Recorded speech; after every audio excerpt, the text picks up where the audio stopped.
Okay, thank you.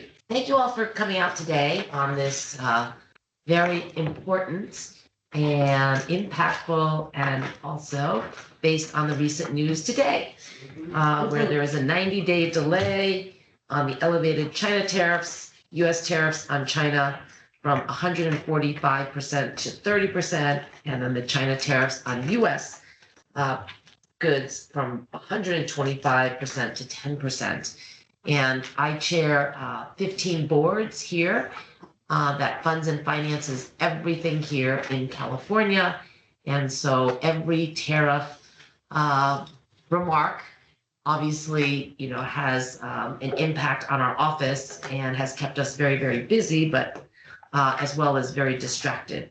So, State Treasurer, I'm proud to be the steward of our state's economic strength and resilience. California just recently became the fourth largest economy in the world, surpassing Japan. So it would be the US, China, Germany, and California if we were our own nation state. So very, very happy and proud of my STO team. As you can see, we have a little appreciation for all of the work that they're doing to be the stewards.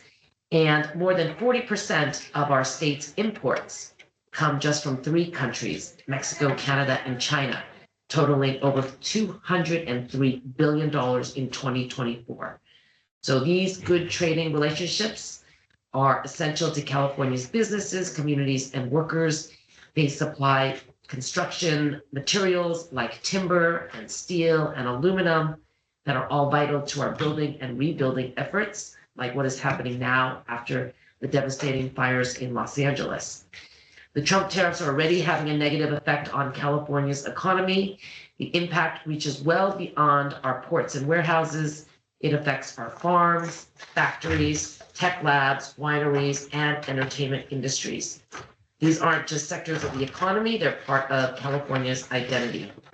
They support millions of jobs and families, and this hearing is more than just about numbers on a balance sheet. It's about the people behind the numbers, the farmers, dock workers, small business owners, manufacturers, developers who drive California's economy forward. We brought together a diverse group of experts with firsthand knowledge of how these tariffs are shaping their industries and what's at stake for California. This hearing will discuss the impacts of recent federal tariffs on California industries and explore strategies to protect jobs, strengthen trade opportunities, and support the state's economic leadership moving forward. Today, our panelists will provide important insights from ports, agriculture, manufacturing, and the broader economy. At a time when we should be working to lower costs on Californians, these tariffs are causing price spikes across the board. Our businesses, workers, and communities deserve policies that support growth, not the ones that hold them back. Thank you again, and I look forward to working alongside all of you to protect and grow our Golden State. So again, we have four panelists here today. This is really more about information. We may have further informational hearings, maybe more interactive hearings, depending on how things go today and of course what's happening every day in the news. So today we begin our discussion with two economists. We welcome Dr. Hannah Gabriel. She is an assistant professor of economics at CSU Sacramento, who specializes in regional economic analysis and the intersection of trade and employment trends in California, as well as Professor Catherine Russ from UC Davis, a renowned professor of economics whose research spans international trade, macroeconomics, and policy impacts on labor and the GDP. And before you begin, I'd like to introduce my chief deputy, Patrick Henning, another deputy who oversees my tech, my green, clean energy, my schools, my hospitals, Eileen Morton, and then Stephanie Tom oversees all of our savings programs. And it's never too early to save. So that's just my plug. So thank you all. So they'll be also asking maybe some follow-up questions after each panelist, but we really want to try to keep each panelist to about 5 to 7 minutes. And hopefully folks here, as well as the media and people online, can get a better sense of what these proposed tariffs are how they're gonna affect their daily lives. So thank you. Dr. Gabriel. Yes, so thank you for inviting me, Treasurer Ma. I would like to begin by giving a little bit of an overview about tariffs, what they are, some of the impacts they might have in general and on the California economy, as well as some of the uncertainty on consumer spending that we've seen. So tariffs are a tax on imported goods. I believe most people in this room would know that. And effectively what it is when a good from another country enters the United States, they have a tax levied on it. And so what happens is, for example, a 10% tariff means you now have to pay an extra 10% of the import cost as a tax. And that revenue does go to the government. But what happens is that will lead to higher costs to import goods. And that's going to impact anyone who wants to import a good into the United States all over the country.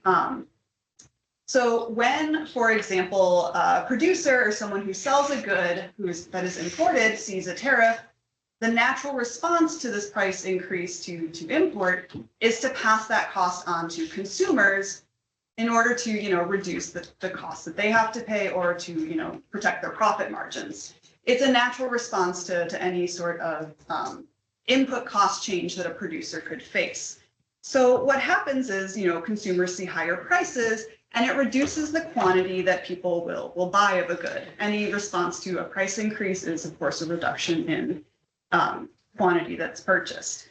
So that's one impact, of course, is that it raises prices for consumers. It also raises the price of any producer that is importing an intermediate good, which is a good that's used in the production process. So all of these little price increases from imported goods can add up to huge, price sticker shock at the store itself. The other sort of risk that comes with tariffs, in addition to the increase in the price of imports, is retaliatory tariffs applied by other countries. So we've seen a little bit of that happen lately with other countries levying tariffs on goods from the United States. So what that means is that when, for example, a California producer exports something to another country, they're also going to, see this reduction in demand from their export market because those people are going to be facing the same problem in that country. So retaliatory tariffs affect the exporters, our import tariffs affect importers, but everyone has this sort of disruption that they're seeing from these tariffs. So in the past, tariffs have typically been levied at the industry level, but what we've been seeing now is these kind of blanket tariffs applied to all goods from countries. That's a little bit more uncommon, and it also is much more disruptive because the impact kind of hits all at once on everything. And so what's happened lately that's been a little bit more different than trade policy in the past is a lot of this uncertainty that's been introduced into the US and California economies. So we've seen extensions of tariffs, we've seen pauses, we've seen the rates themselves change. All of that is introducing volatility to that wasn't there before. And so that can impact both producers and consumers. So we saw in the recent GDP data for Q1 2025 from the Bureau of Economic Analysis that GDP fell by 0.3% in Q1 25.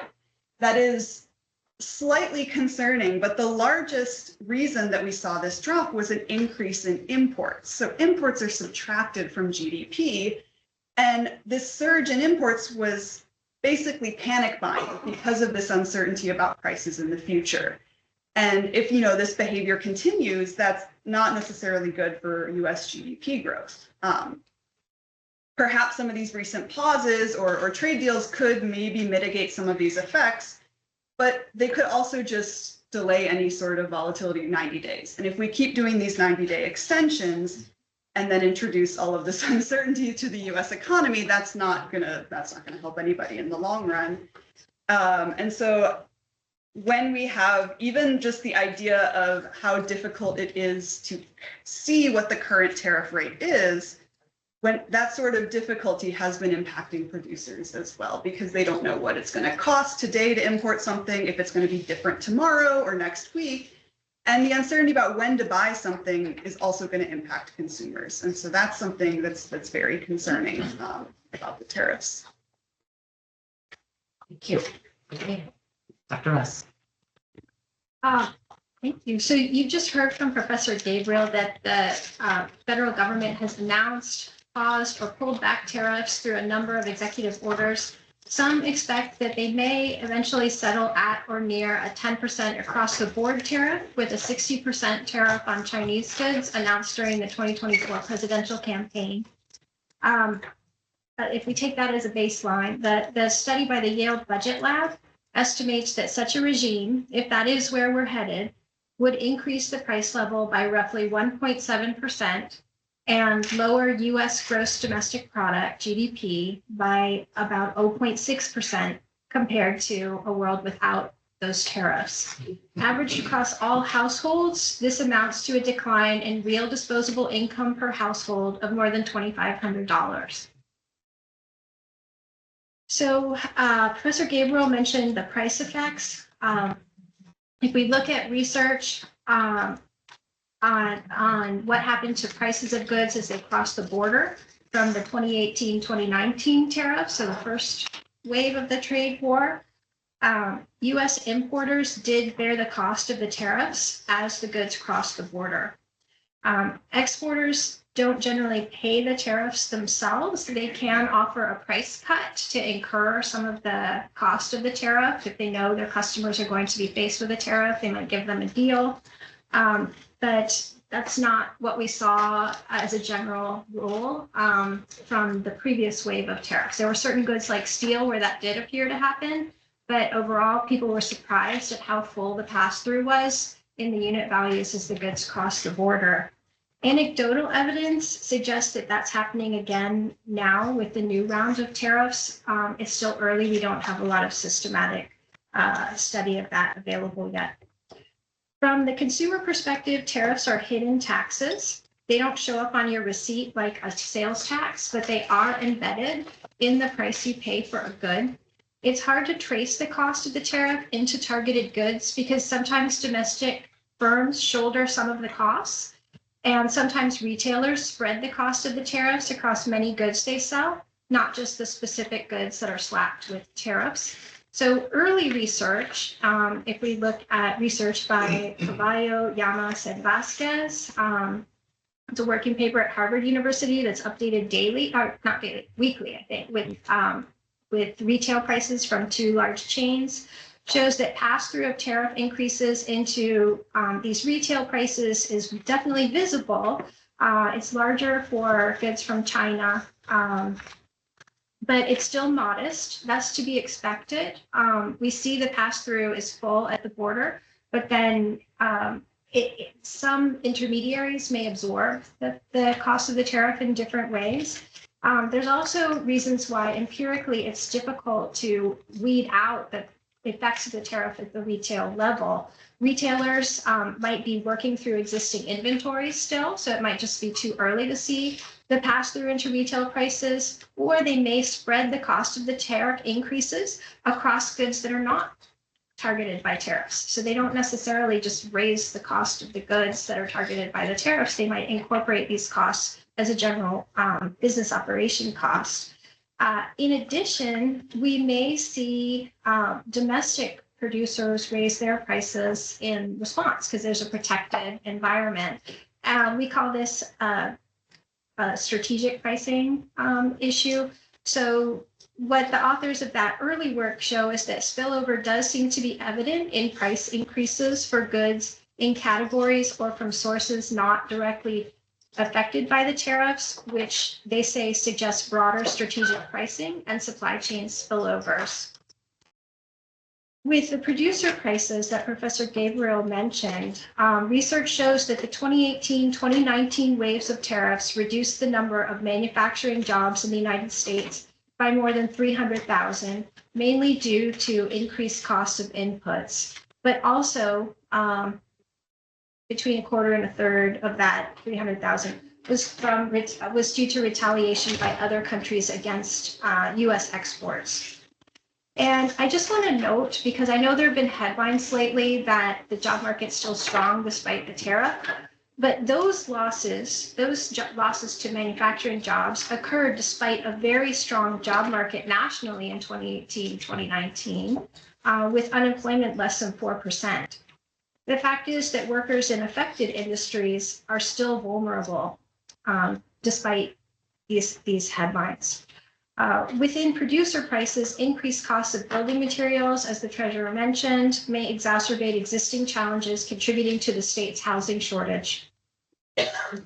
California goods exports are $183 billion a year and account for close to 5% of the state's total economic activity, or GDP. California goods exports support close to 600,000 jobs. Nearly 64,000 companies export from California. 95% of those are small and medium-sized enterprises with less than 500 employees. Top export industries include computers and electronics, agricultural goods, machinery, transportation equipment, and chemicals. So these are industries that may be particularly vulnerable to retaliatory tariffs among our trading partners. So I'd like to point out also the special position of agriculture. So research from Professor Colin Carter at UC Davis shows that despite copious support given to farmers in many areas of the country to cushion them from the effects of retaliation after the 2018-2019 tariffs went into place, many California farmers got short shrift and were not fully compensated for the hit to their export sales. California's producers of tree nuts, dairy, and processed fruits and vegetables suffered the biggest losses. Professor Gabriel mentioned the increase in policy uncertainty. Trade policy uncertainty currently has reached the highest level recorded in the last 40 years. Research shows that the increase in trade policy uncertainty in 2018 reduced aggregate investment in the United States. Consumer confidence is also declining quickly right now, with expectations for business conditions, employment prospects, and future family income all deteriorating, and concerns about tariffs top of mind in respondents' comments to surveys from the Conference Board. When uncertainty prompts businesses to pull back on investment and consumers to pull back on consumption, it can dampen economic growth. And I'd like to point out that the International Monetary Fund has noted the downside risks to growth from this trade uncertainty. The IMF downgraded projected economic growth for 2025 and 2026 across all regions of the world, with a big hit to US GDP growth, writing in their April report that intensifying downside risks dominate the outlook amid escalating trade tensions and financial market adjustments. Ratcheting up a trade war and heightened trade policy uncertainty may further hinder both short-term and long-term growth prospects. And then finally, I just want to mention a couple things about the shocks to labor markets. Employment in some US industries protected by tariffs may expand, but relative reductions in US manufacturing employment due to increased input costs and retaliation far outweighed job growth in protected industries after the 2018 to 2019 waves of tariffs. And again, note that this occurred when the unemployment rate was very low already, and the job growth overall was rather strong. So there's this differential vulnerability for workers in those affected industries. Thank you. Thank you. So I just have a couple questions. My colleagues are also gonna chime in, but these are worldwide tariffs, right? That only the US has imposed or threatened to impose. So is the whole world similar to COVID, feeling the impacts and also feeling the uncertainty, maybe not investing, not hiring people, not growing? Or are there other countries that are benefiting? Like you said, there's some protected countries. Like, are there other countries that may be benefiting during these times? So there are some protected industries inside the United States. But in terms of what this does to global growth, the International Monetary Fund, they revised downward their growth projections in April just compared to October. So just over that 6-month period. And you can see it across the board. You see it across advanced economies, across developing economies. Much of this is due to supply chain issues. So, different countries, so certain countries might supply final goods, but then to the United States, and we're putting up tariffs, but others may be supplying those countries that assemble or produce the final goods with parts, with materials, all these things. Plus the uncertainty weighs on investment and consumption. And so that in itself can dampen economic activity. Thank you. There was mention of the $2,500 per household may loss. Can you talk a little bit more about that? Yeah, so this is basically an exercise where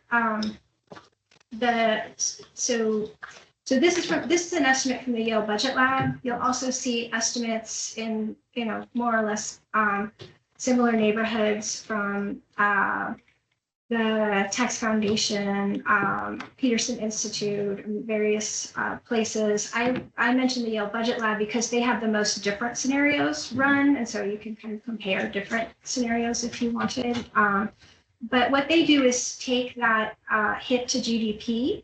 So they're showing it over the long term, they expect GDP to be about 6% lower. But they also look at sort of the cumulative impacts, so short-term and long-term impacts. And you can basically divide this cost across households to come up with a number, an average per household. If not, we'll keep moving on. Okay, thank you so much. Thank you, ladies. All right, our second panel has to do with good movements and ports. We'll hear from experts in shipping, logistics, and port operations, the people who see the real-time effects of tariffs at the state's economic entry points. This panel will discuss cargo delays, vehicle shipments, labor disruptions, and the economic toll of retaliatory tariffs on our ports. So we have four speakers: Stephanie Magnian, Chief of Staff at the Port of Los Angeles, one of the busiest gateways in the United States; Stacy Lang, Chief Commercial and Public Affairs Officer at the Port of Waimea; Amanda Blackwood, President and Interim CEO of the Supply Chain Federation, representing a broad network of industries navigating sourcing disruptions and infrastructure constraints. And is Mike Jacobs? Mike Jacobs. He is the president of the Pacific Merchant Shipping Association and brings expertise on how global trade policy affects West Coast shipping operations and labor. All right, so we will start perhaps with Stephanie, Port of Los Angeles. Thank you, Treasurer Ma. Appreciate the opportunity to address you today. As Professor Gabriel was alluding to earlier, the effects of tariffs really started to impact the port over the summer. We saw large amounts of freight being forwarded in anticipation of what came to pass in early April, which was the implementation of 145% tariffs on imported goods from China, which is our largest source of imports at the Port of Los Angeles. And so just last week, we saw imports down by 31% year over year, with 4 canceled sailings that week. So, which means 4 vessels that were normally scheduled to call at the Port of LA did not come. And we're expecting about 17 total canceled sailings in the month of May, which represents 20% fewer cargo vessels coming into the port. And so where you'll start seeing these impacts are labor, business, and our consumers ultimately. So on the labor side, 1 in 8 jobs within the Southern California 5-county region are attributed to trade that come across these wharves. So that's over 1 million jobs because of trade that comes in and out of the San Pedro Bay Port Complex. So that's not just the 900 municipal employees like myself, but it's the 10 to 15,000 longshore workers, the roughly 15,000 drayage truck workers, in addition to warehousing, freight forwarding, and logistics folks. And when you think that every 4 containers that we receive at the port equals a job, the impacts are outsized.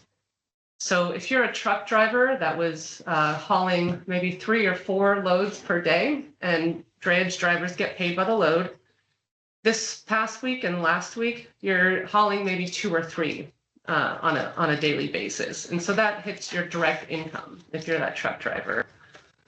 Longshore, if you are a casual worker, meaning you're not guaranteed hours, you probably didn't receive any hours last week. And if you're a steady worker, the overtime that you had been enjoying during the surge likely isn't happening right now. And just to give you an example, last Friday we had 33 labor gangs working at the Port of LA. There's 25 people in each of those gangs. On a typical Friday, you would see 40 to 50. So we've been seeing these direct impacts at the port to the local workforce.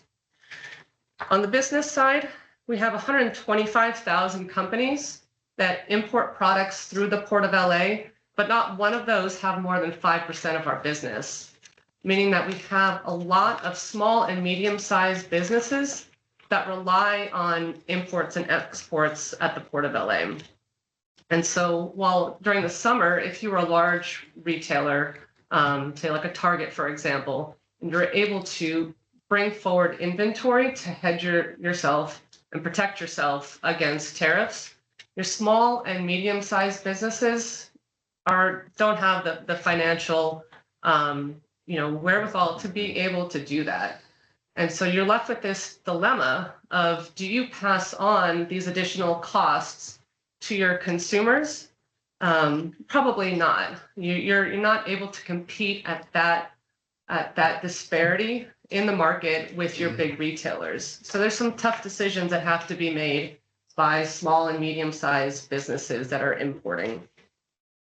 On the export side, and I'm sure you'll hear in greater detail later from industry folks, our ag exporters are getting hit especially hard. Exports have dropped off on the ag industry. And if you want to look at one of our greatest exports, which are soybeans to China, Brazil in the month of March exported more soybeans to China than they have in their entire history. So we're seeing a big impact not only to our imports, but our exports as well. And on the consumer side, if nothing changes, what you're likely to see once that now probably 4 to 5 weeks of inventory that our large retailers have left, is you'll start to see spot shortages on goods. So if you're going to the store and maybe you're hoping to buy a blue shirt, you might not be able to find that blue shirt in your size, and instead there's a bunch of purple ones. If you are able to find that blue shirt in your size, it's at a higher cost than you might have otherwise seen. And so today, we're all happy to see the announcement of the 90-day pause on higher tariffs. What we really need is rules-based trade in the long term to give our importers that certainty to be able to continue to invest in our economy. Thank you. Lacey. Hi. Thanks so much for this, being invited into this event. I think now more than ever, communication, collaboration, idea sharing, especially across ports, is one that is it's needed. So thank you. The Port of Hueneme, we're mostly known for niche, and I don't really need I know you've got that pulled up, but thank you for that. But we're okay without it. I was just going to speak to the point. So, but thank you. Mm-hmm. But we're mostly known for perishables and autos, and so we're moving essential staples: bananas, pineapples, avocados, blueberries, mangoes from Latin America, and then in addition to that, key imports are autos from South Korea, Japan, Europe, among others. We've got a comparatively much small footprint of a port, and in order to move the velocity that we do, we have a unique model of off-port warehouses, and those off-port warehouses actually bring an immense amount of tax revenue to the region. So when Ventura County, when we have meetings with the Ventura County tax assessors and others, they're saying they're bringing to us the fact that the county itself is pretty stagnant in most areas. Trade is the shining star in that, with the Port of Hueneme being the biggest driver of that. So 5% of the economy is trade, which is coming through the Port of Hueneme, and also 6% of the jobs. So by having these off-port facilities, even though it's a smaller port with less staff and less employees, we have cars that are coming through. So each of these cars on the Ro-Ro have a high number of port employees, in addition to these off-port vehicle processing centers who are also moving these cars through. So the velocity of that and the impact to the economy is really felt strongly. Now, when you look at the main tariffs right now, Latin America has been relatively at 10%, maybe seen as not as big of a tariff as some of these other markets, but the margins on a banana are so slim. And these are the healthiest products that you can get into most homes at any economy level. They're able to buy bananas, but the margins are so slim that that's not going to be something that we're going to continue to be able to do without some sort of cost increase. So when you're looking at that, we're really, I have to say, we're luckier in the fact that Port of Hueneme has not hit the shock waves that some of our other California ports have seen. The Latin America fruit is still coming in pretty strong. The auto shippers are waiting to see, because it's just too costly for them to slow production down and then start again. And again, these off-port facilities, they have infrastructure in the port and the costs are there. So they've actually continued to keep that moving for right now. But when any port north or south of us feels pain, it's definitely something. We need a strong port community for everyone, for us all to be able to continue to grow. So we might have some, there's always some competition, but we want a strong port community. The other thing that, tying back to what you were mentioning, so 5% of the economy, 6% of the jobs, similar in all of that, but it really in a community like Ventura that has been so stagnant, it is going to start having an impact on their ability to start paying for things that they're right now enjoying every day. The other point, sorry, is that bananas, as an example, are something that can't be grown here. Blueberries can be, but the season is short. We as American consumers want these healthy foods year round. So a tariff on something that really there's no way you can't move manufacturing of bananas into the States. So there's no way of avoiding it. So the only thing that's going to end up happening is if the farmers can't find a way, or the shipping companies can't find a way to absorb it, it will go right down to the bottom line of the consumers. And then the other, again, we talked a little bit about speculation and how it is so difficult right now in these times of uncertainty. But I think I just want to, the ideas of ways that we can continue to find, keeping the course and keeping these volumes going really is going to be not having these changes. 90 days in a supply chain like autos or toys or all of this, even a 90-day pause isn't enough for people to make enough changes. So I think it's really, that's part of the other uncertainty in all of this is 90 days are great. We all feel a little bit better today than we did last week, but it is still 90 days. So what I'm hearing, thank you, Mike is here. Port of Los Angeles is starting to feel it. There's been cancellations. Obviously, they're tied to, job losses. And the Port of Hueneme, I think, is the 4th largest port in the state. They haven't felt it yet, but a lot of the products that do come into their port are not grown here, manufactured here. So, that could impact the ability for those type of products to come in. And Amanda. Hello. Well, thank you so much for having us. And, everything that my colleagues said, here at the Supply Chain Federation, we are national in scope.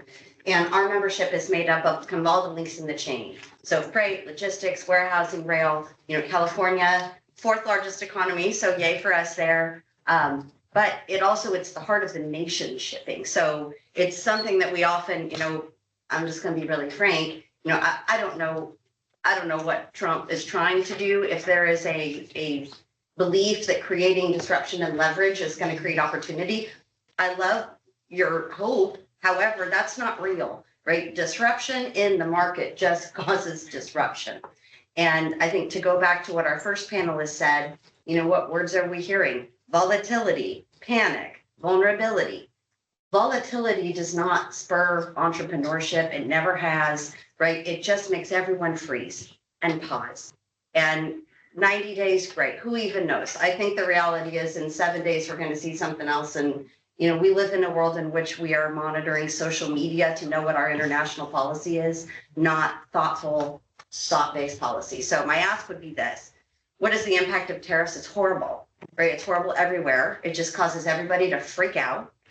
Business and labor can show up to solve problems when we have some idea of what winning looks like, when we are not making decisions on sand.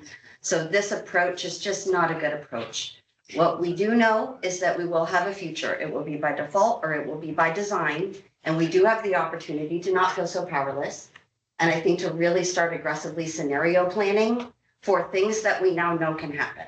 So even to take it, a little bigger, we're hearing from our folks all across the country. We've had tariffs before. It's not a mystery what happens. So, look at the history. We also went through COVID and we learned a lot about just how vulnerable our supply chain really is, right? And we know that to be real. And we want to celebrate the victories, and that's great. And I want us all to have our victories. But what we can also do is the grown-ups a scenario plan for these actual outcomes that can happen.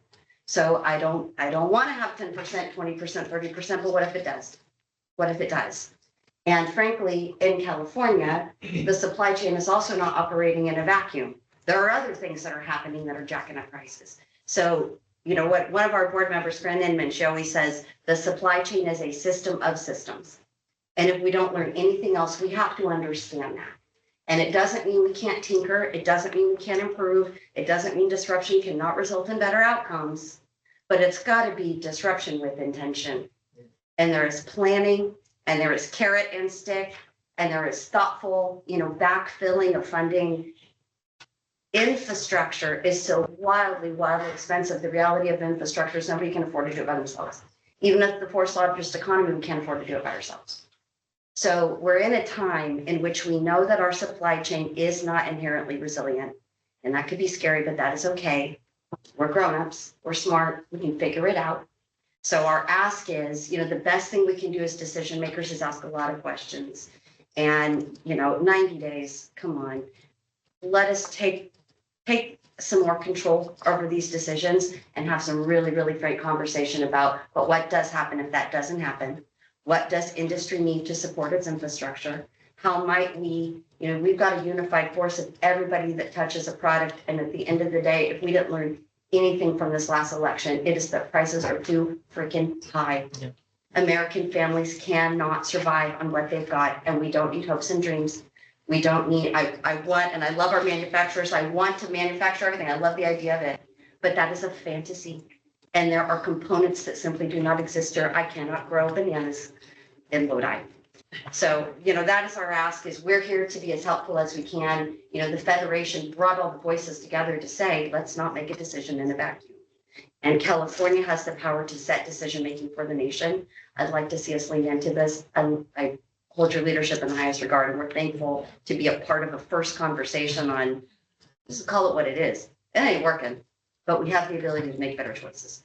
Well, we'd like to follow up later on what can we be doing, because I know our governor has been talking about, some sort of alternative tariff system, but the tariffs are really at the right. So what do? Reimburse, the tariffs that are being paid, so Right. it doesn't, increase the prices all along. I don't know, but Right. maybe we'll come back But to these it are after. solvable problems. Yeah, after Mike Jacob.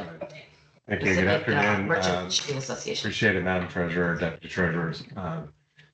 And apologize for stepping into the panel late, but I was having almost literally the same conversation with another state agency, trying to set rates, the State Pilot Commission on what's happening with volatility and shipping in the San Francisco Bay Area.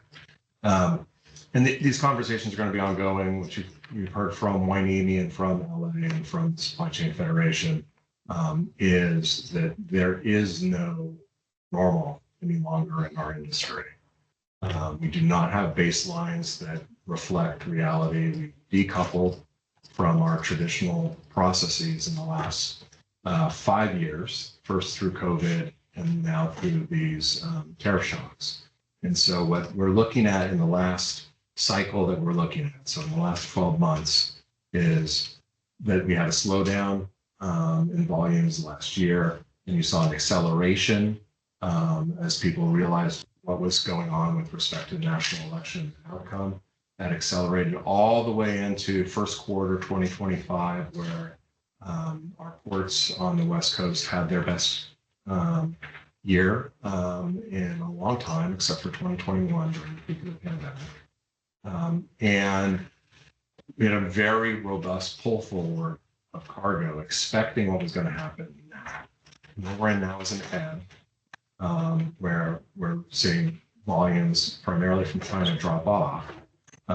But because of the first 90-day pause after the announcement of the tariffs in early April, we're seeing a lot of different changes in the cargo mix, right? So there's growth out of Southeast Asia, Vietnam in particular, but also Japan, South Korea, other trading countries of ours, that will actually end up creating some additional buoyancy while we're dealing with whatever's happening with China. So I think it's too soon, it's premature to determine exactly what the value of today's announcement with respect to the 90-day pause on the full amount of the retribution from the reciprocal tariffs on China was intended to be.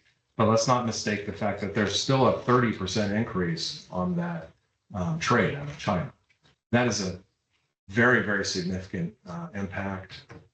Even the baseline, if you look back at the US-UK agreement that was reached last week, that's a 10% impost. Those are huge changes, right? And if you think a little bit about, if you think of them as sales taxes, to bring them maybe a little bit back to some of the questions that we're going to be grappling with, but how do you really address these things in a place like California, which is large enough to have an economy that's exposed to the global market, but don't have all the tools. You can't do all the tariffing that a nation would do because we just don't have that type of authority. These are sales taxes, right? And essentially what's happening is you have the federal government enacting sales taxes in a form of revenue arbitrage, where that revenue is now going to be moving out of our supply chains and into the federal government. For China, that's 30%. So whether or not you think that's a good rate or a bad rate, or policy decisions based on your stance on fair trade, free trade, all kinds of other considerations, but that's essentially what they are. So while you're in this 90-day pause, do we expect to have a lot of additional activity compared to the 145% rate? Yes. Should you expect that to come back to the place where we're normal or anywhere close to it? Probably not. Like if you guys were trying to administer the state's revenue system and the legislature came in tomorrow and said, you know what, instead of having 10% across the board average sales taxes, we're going to have 30% of the sales taxes, you would not budget that out the same way with your revenue because you have significant impacts. That's basically what's happening here after the shock gets normalized into the rest of the system. Are you going to have a lot more cargo? Absolutely. Are we going to have a lot of congestion impacts that we need to deal with in the next couple of months? Absolutely. Are we going to have miniature impacts that look a lot like COVID when we sprung back from our first decline? Yes. Does that mean you're going to have active participation in the economy from people for things like durable goods in the same way you would before? Probably not. So maybe for small things and components of parts that you can't easily replace, they're less elastic. Those things come back relatively quickly. But for things like, washing machines, durable goods like that, refrigerators, you are not going to have as many Americans buying as many of those if they come back at 30% more expensive than they did before. So we don't know what that's going to look like. So the volatility will continue. We're very happy. We've heard from folks and voices in the industry this morning, just as an initial reaction, that people have gone from talking about how many layoffs am I going to have to do to how am I going to handle additional cargo. That's a good change. I'm very happy about that. Much rather have that conversation. It's a good problem to have, but it's also temporal. And there's still so much uncertainty on the back end. What happens after August? Nobody knows. And if the back end is, we have this deal that's temporary now, one forever, there's still really significant impacts to the bottom line of trade dependent states like California. And for the infrastructure we built on the basis of revenue and volumes in that trade. So we have the most exposure to this. We have the most revenue, the most taxing revenue based on it, the most actual jobs, the most folks whose livelihoods depend on trade anywhere else in the nation in California. So we have the most exposure and the most to lose. We want to make sure it's done.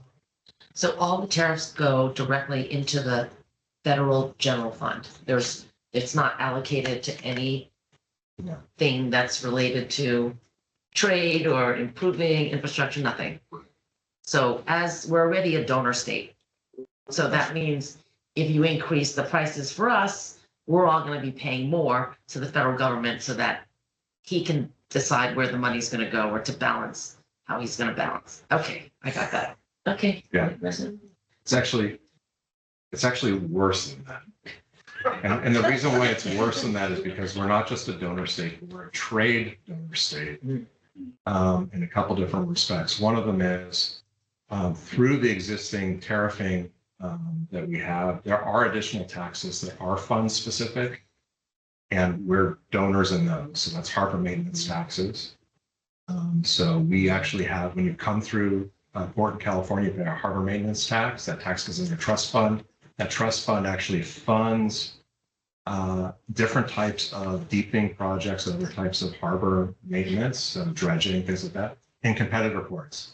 So Charleston gets more money than us, Savannah gets more money than us, New York gets more money than us, Houston gets more money than we do. So it's exactly what you said, but we're also already starting behind the eight ball with respect to that relationship between state and federal. And then I'll just maybe wrap up by saying, the state of California and our local governments is a partnership. So city of LA is where the Port of LA is obviously very well aware that Port Hueneme is a local special district.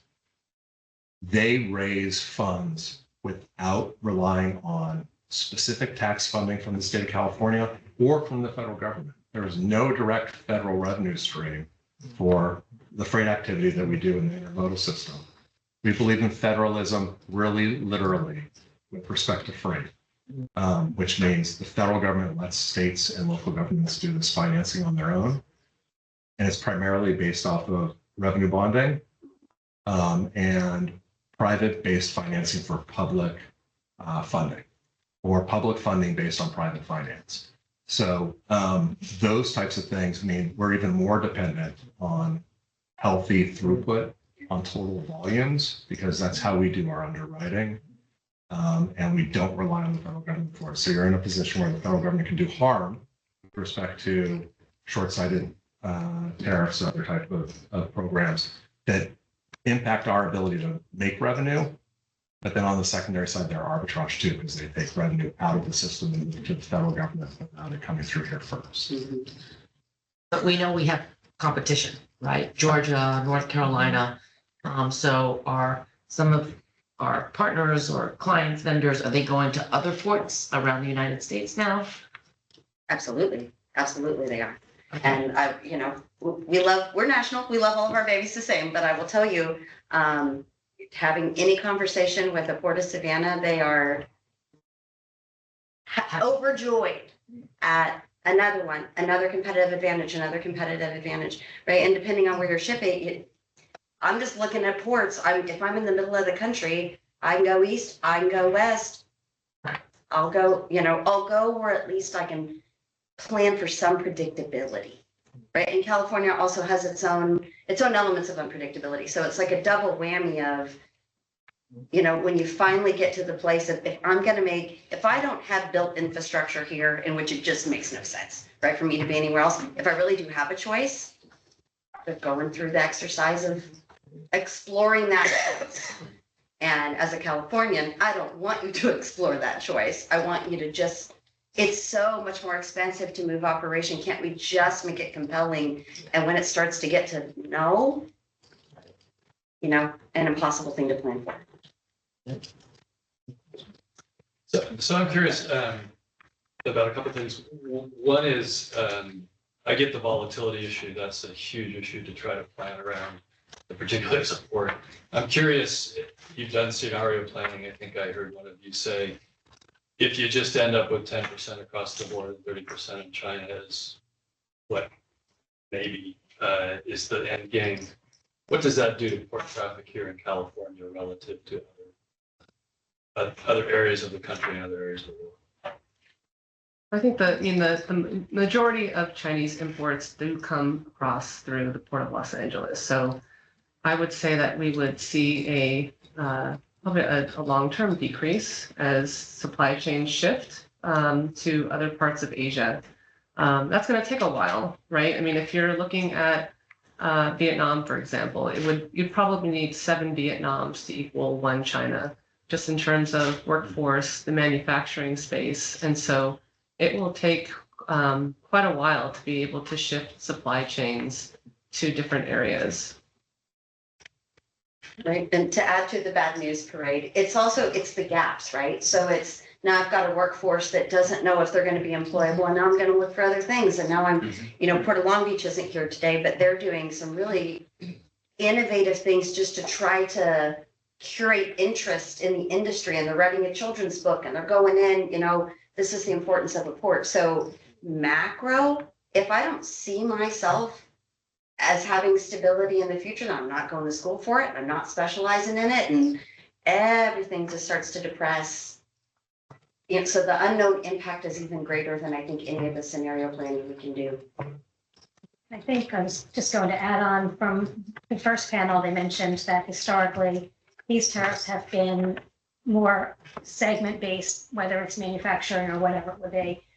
These blankets across the board, for Port of Hueneme, if we were at 10% for everywhere and then the autos are at 25%, if we knew what it was going to be, for the most part, I think our customers would look and say, okay, this is what it's going to mean for us, the bottom line and the rest, and there would be some portion that would likely end up passing on to the consumers and we'd all be bearing the price. But to take the approach that it's a blanket across the country, as opposed to looking at what is the end game, which I feel like it's been mentioned a few times, of the strategy. Is the strategy that we want to bring manufacturing here, then that's a strategy that we could then identify, plan around, and create something that is going to bring towards the direction. But in something like produce, that it can't be produced here, or other items that don't have that. If you're taking it in a more strategic, surgical approach instead of just across the board by country. I do think to some degree, if it's just the number and the number is set and there's some degree that we know what that number will be, companies will plan. We're all right now in contingency of what ifs. We've done it before with COVID, hoped we would never have to do it again. But most of us do have resiliency built in, but it is something that it's the constant boomerang that is hard for right now for us to know. Ms. Lane, I'm so glad that you brought that up. I mean, you heard the treasurer earlier today talk about how much pride we take in becoming the 4th largest economy. I mean, that goes because of the great fiscal management at the statewide level. It's the only way that happens comparative to other national entities. And you guys are a very big part of that and of that growth. It's that careful planning. But how do we start to think about how to softening those blows? Mr. Jacobs, you mentioned that we are looking at times when we're going to have a lot of cargo possibly flooding into our Port of Los Angeles. We all remember those images from COVID. How do we soften some of those things out of port, from a statewide government perspective? It's a great question. So the fundamental components of what we do, and this kind of goes back to some of the comments from earlier, with respect to our transportation system and planning for freight, is that the hallmark of it is that it isn't done by the state. It isn't done by the federal government. And it's not underwritten by either the state or the federal government primarily either. So what we discovered during COVID is when you have a system that's primarily financed or funded by the private sector, is we don't have a lot of resiliency. So we are not building warehouses at 125% of our need, right? We're not buying 10% more chassis than we actually use. We're not building a 14th terminal at the ports of LA and Long Beach just because we might need it someday. We're not financing that. We're not paying for that. We pay for what we need. We pay for what we expect to use. And that's what the market will do. So if the state and federal government took one, I think, one major lesson away from a lot of COVID, it was that we all need to work together to build resiliency into the system to do exactly what you were speaking about, which was, how do we make sure that we're softening these blows when they occur, especially if we're not in a normal market cycle. And one of the ways to do that we identified out of that was build resiliency into the system that isn't normally there, because that's not how we invest. And so that's the lesson we seem to have unlearned in this conversation. When you're building up tariffs and you're reducing demand, we're in a volume-based business. We do work on economies of scale. And when you take volume out of our system, we have less revenue, which means we have less ability to reinvest. We have less ability to underwrite. We have higher per unit costs. That's exactly the wrong way to build resiliency into your system. That's a good way to make sure you're shortchanging the types of investments you need to be making. So how do you build that? That's a much broader question. The state needs an industrial policy. It needs to interact with the federal government in a way where we get our fair share of federal funding for infrastructure.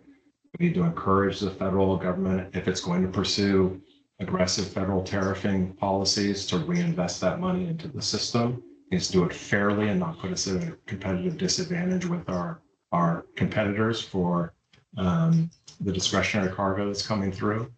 And we need to make sure that all of that facilitates the biggest part of what I think we're missing a lot when we talk about tariffs is people think about the commodities that are coming in and they think about the finished goods. They think about toys or electronics, or, what have you. According to the Bureau of Economic Analysis, almost 60% of what we import are actually business inputs. They're used as components in manufacturing. That's why we have positive GDP from trade. So the idea that the trade deficit somehow actually impoverishes us as a nation is just not borne out by the facts and by the actual truth of the matter, that we actually have cheaper components because they're manufactured overseas. They come here and they employ Americans and they create value. That's what we do. And so for most of what we import through containers, it's like that. But think of it also from out of the container environment. When you think about bulk and you think about other types of imports, when a bulker comes into the port of Stockton and has fertilizer, you don't just buy fertilizer, you use it. You're actually using it to actually build something in America, and that's the agricultural industry. Same thing with rolled steel, all that stuff. It's going into a manufacturing process here. So you're adding value here. It's literally gross domestic product. It's what you produce in the United States. And so that's how I think you build a lot of that conversation back. Bring it back to your fundamental question. How do you justify the investment in that infrastructure? Look at what you're actually tariffing, because you're putting taxes on components and you're creating systems that aren't as resilient and that we don't have reinvestment in. That's certainly not. So we talked about agriculture. Thank you to the panel. We want to leave room for the next panel on agriculture. So while we are welcoming Tim Schmelzer, Vice President of the California State Relations at the Wine Institute, as well as Matthew Liol, the Director of Federal Affairs for the California Farm Bureau. I relay a story that when the administration administered the first tariffs on Mexico, I was at Tijuana Produce in Southern California, and they had 4 trucks of produce waiting to come through the border. They didn't know what to do. They just said, we'll just pay it to get it over the border. They increased the prices to their vendors. The vendors increased the prices to consumers. And that's not good when so many people really need to have access to fresh produce, higher quality foods. If they're going to be, priced too high, they're just not going to go and eat those type of foods, and they'll just go back to the canned foods, which are not good for the health and longevity for individuals. So thank you for everything you guys all do, because I always say we need 3 things in this world. We need air, we need water, and we need food. And food is the thing that I think we can best control. So that's why I doubled down, helped down the San Francisco Farm Bureau to really educate San Franciscans about the value of farmers and ranchers, and not to fight about, water, for example, because we all depend on food. So, Tim. Well, thank you so much for the opportunity to speak. Wine is actually defined as a food. Certainly is in my house. I was going to add wine to the treasure. I love wine. Sorry. You're winning wine lover, yeah. Anyway, I'm here obviously to talk about the tariffs and impacts here on our industry. California's wine industry is built by generations of families, and we're obviously deeply rooted in California agriculture and our cultural fabric. And I'm going to keep sharing some numbers and statistics with you, obviously. But one of the things we really want to make a point of is kind of a cultural impact almost of these global trade tensions that we're having. And we've seen this in particular in Canada, where our products have been removed completely from the shelves. This is related to tariffs, but honestly, it's part of the Canada's response to the rhetoric they're hearing from the United States. And it's devastating to us. And this is breaking down decades of work we've been making to build relationships. And Canada is by far California wine's most important export market. You're going to hear me talk about Canada a lot. Next slide, please. Just to talk very briefly about California Wine Industry and Wine Institute. The majority of our members are small family-owned wineries, generational in nature, almost completely. These are iconic brands in California, and really we feel represent, the best our state has to offer across the world. And we really consider ourselves ambassadors of the California brand when we work to export our products abroad. Exporting is essential to our survival and growth. Next slide. This one, I kind of just, I wasn't sure I wanted to put this up. We got enough problems. But we're a very heavily regulated industry, and that's okay. We understand why that's the case. These are all the different governmental agencies that we deal with. And there's a couple things here, but one of the points I want to make about how we can respond to this is, for real, some of the things we do here in California and across the country can be almost considered tariffs upon ourselves. It's hard to do business here sometimes. And improving the business environment and thinking of affordability is a way we can try to combat some of the negative impacts we're facing here. Just leave that where it is. Next, California wine. We are definitely the elephant in the room, or gorilla in the room, or whatever the appropriate metaphor is, with regard to wine from the United States. 85% of the wine produced in the United States comes from California. A full 95% of exports from the United States is from California. And much like our economy, we are we come in number 4 as far as the 4th biggest wine region in the world. France, Italy, Spain, then California. Next slide, please.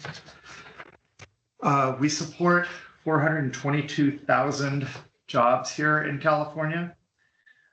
We generate $73 billion in economic activity, and we pay nearly $8 billion in federal, state, and local taxes. Happy to share all this with you if you don't want to take notes, Ms. Treasurer. I have to take my little pad around with me everywhere. Yeah, I know, I'm seeing you scribble all down. Look, I got it written down for you already. Anyway, moving on to really the topic at hand here and exports. First takeaway here is, again, I said I'd mentioned Canada a lot. If you can see by looking at this graph, Canada represents a full 35% of our export market. And I'm going to say this again because apparently you didn't know. Our products are not on the shelves in Canada right now. And this is tragic and needs to be fixed.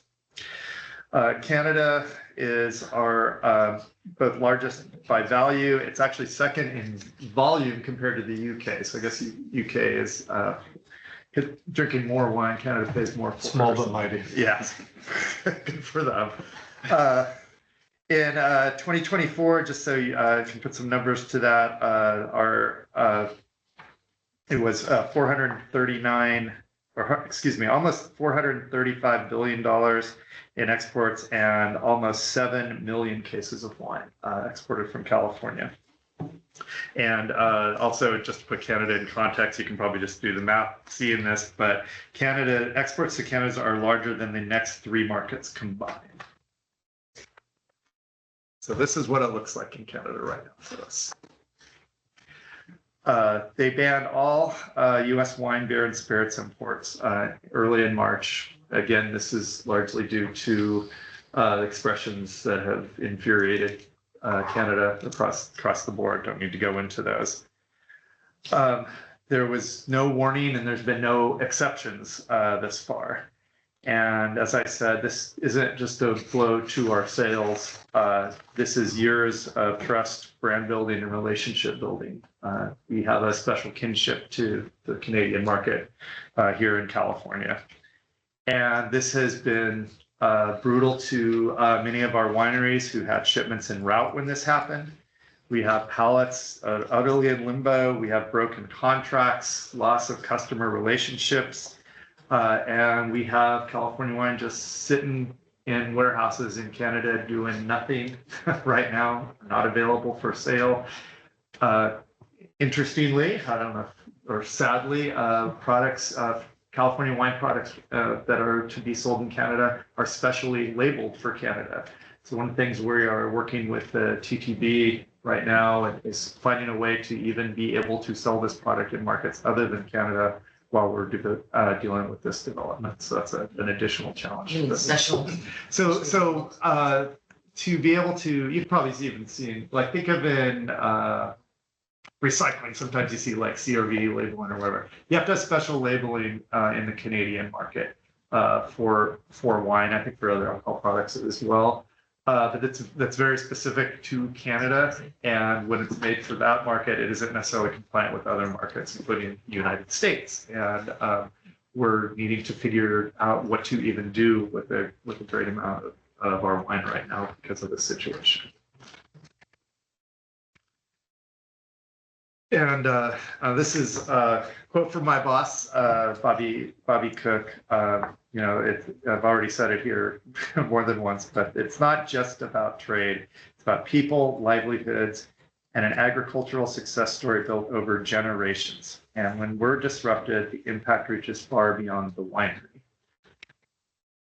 They don't impact, only just the wineries. It's the entire ecosystem that is responsible for bringing that product to your table. It starts in the vineyard with the growing of the grapes. Obviously, if we're selling this wine, this impacts growers, it impacts farm workers, it impacts truckers, on and on and on, all the way till it gets to you. So this has a huge impact upon us. It certainly, erodes our reputation abroad that we think will take a long time to rebuild. We feel strongly that trade should be a bridge, not a barrier. And we've seen wine used as a pawn in trade disputes before. And obviously we don't like to be in that position. We included this picture here, I guess, just kind of to make the point. We recently held a summit on sustainability in California wine. We had people come from all over the world. And it just emphasized what, just the communal, emotional, all this is part of the world of wine. I think other commodities would certainly say so as well. But when they all came here, this is humanity and we're all community. We're sharing wine, we're sharing stories. When everybody had to go, and I wasn't part of this group, unfortunately, I had to work. I had many of my colleagues in there. I mean, people were crying. I mean, this affects people in a deep way. It's tough. I wanted to go over a few points in addition to what I had in the slides to be more directly responsive to some of the items you'd asked us to speak to. I'm trying to think if I didn't hit any of them. We talked about lots of overseas markets, and okay, you've heard me 1,000 times in this. Canada, I know Canada is an overseas. Any other country besides Canada? I mean, it's our toughest. We have some numbers in for this year that show we were down, I think almost 19% in our exports through the first quarter, but these are only through March, and really April's when we're going to start feeling some of that pain. China is a big part of that. With the UK, that's gonna be damaging. Japan, we are bizarrely up right now. We'll take it. Good for them.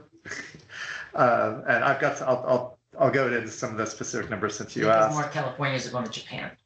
Yeah, it may be. The impacts of tariffs on our inputs is huge. Corks generally come from Portugal. A lot of the winemaking equipment comes from Italy. Guess where French oak comes from? France. The glass bottles that aren't made here are generally coming from China. All of these have increased the inputs significantly. And I don't know what to say beyond that. Numbers wise, our China numbers declined about $50 million in the first quarter alone. And in our, the places where things look okay for us, Japan, Mexico, and Hong Kong are probably our best markets right now. But really, if I have one message for you, it's what's going on in Canada and how that has to do with relationships. Thanks. Thank you.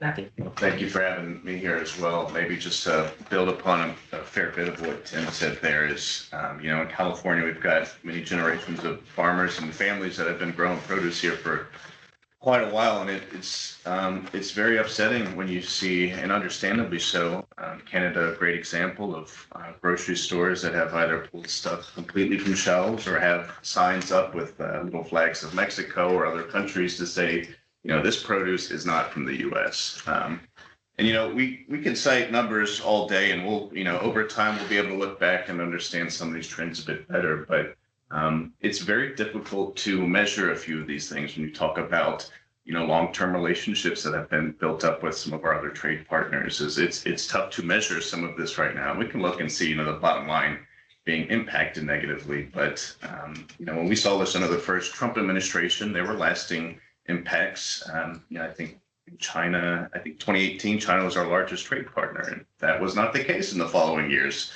much because of that disruption. So for California agriculture, about 40% of our product goes to what we call, international markets or overseas, including Canada as well. Canada is a huge player in that.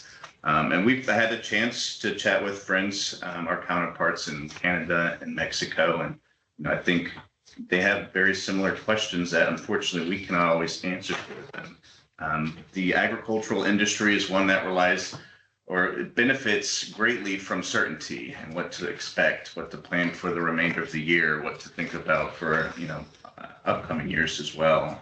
And it is very challenging in this environment right now. I know a few of us have made the point of 90-day pause is great. It's a start. But to be honest, the president could come out today and say, just kidding on all this. we're not doing any of it, take it all back to, January 1st and go from there. But the negative impacts are there.